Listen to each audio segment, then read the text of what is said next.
So ayun, after ng ilang oras nakarating na kami dito sa Ojongan Pier, and so see you sa part 2. Pero teka, part 2 na nga pala to, no? So ayun nga, nandito na kami sa Ojongan Pier, and thank God smooth yung biyahe, mahina yung alon. So ayun, dito pumili na kami kasi wala kaming sundo para mauna din kami sa van. Dito nakasakay na kami ng van, and thank God hindi pa puno yung van. Nakasakay kami, maganda pwesto namin, and okay yung mga gamit namin sa likod. So goods. Tapos pagtapos ng halos isang oras na biyahe, nandito na kami sa amin. Mga nasa 2 AM na ata to.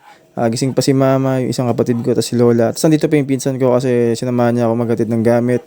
Pero ihatid ko din naman siya mamaya. Tapos ayun, ihatid ko na dito yung pinsan ko. Medyo malapit lang din naman sa kanila. Excited din ako magmotor kasi tagal ko din ako pagmotor sa Davao. Tapos dito pabalik na ako na ito. Tapos natripan ko lang mag-video. Video lang tayo para may pang KMJS tayo.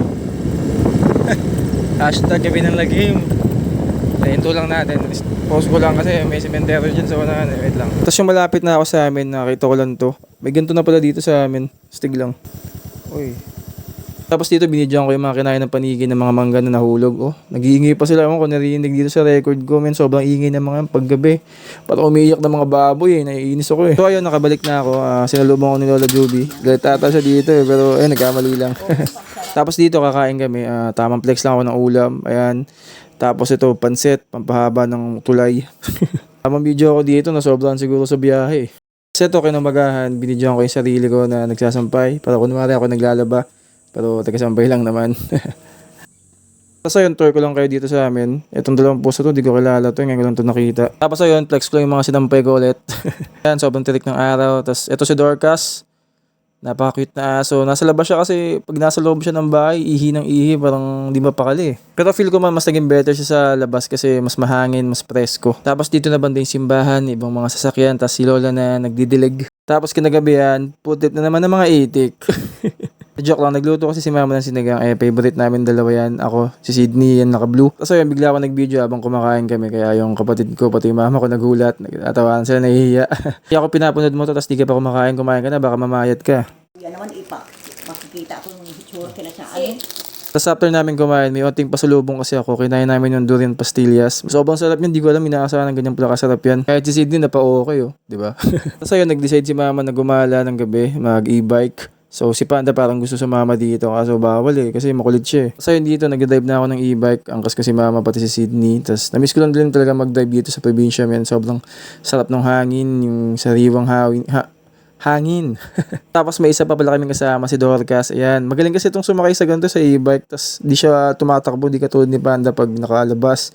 Tatakbo na kung saan, magpapahabol. Ito kasi magaling to sumakay ng e-bike sa motor, sa scooter. Ayan, pag uminto ka sa isang lugar, bababa siya, tapos lilibot ng onte. Tapos kapag aalis ka na, mararamdaman niya, tatakbo na siya sa'yo, tapos sasakay na ulit siya. Ganyan siya kagaling. Kaso need lang niya paliguan kasi parang di yata napapaliguan pa ulit. Parang ramdam ko si Kobe, ang bigat, ang laking mama. Narinig ka sa vlog. Okay lang yan. Biro lang. Kasi ng vlog Nakamute naman to.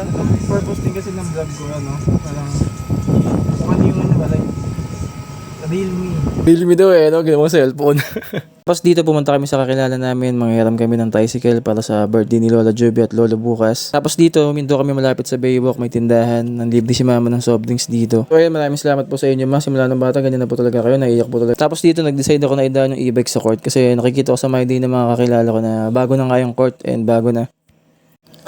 Bago na?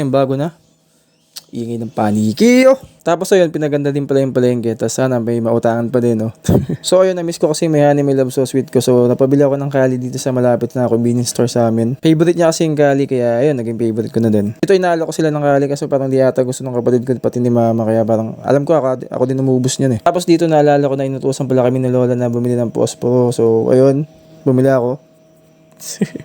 Dapat di ko na sinasama yung mga ganitong sa video Pero ito kasi ang dahilan. Gusto ko kasing i-check ulit yung sa court para kasi bumalik kami niya ni Sydney, kami ng dalawa din nakasama si mama. Gusto ko i-check talaga yung court. Di ba may TV pa sabi nila pwede manood ng Netflix yan pati yung Bilibili.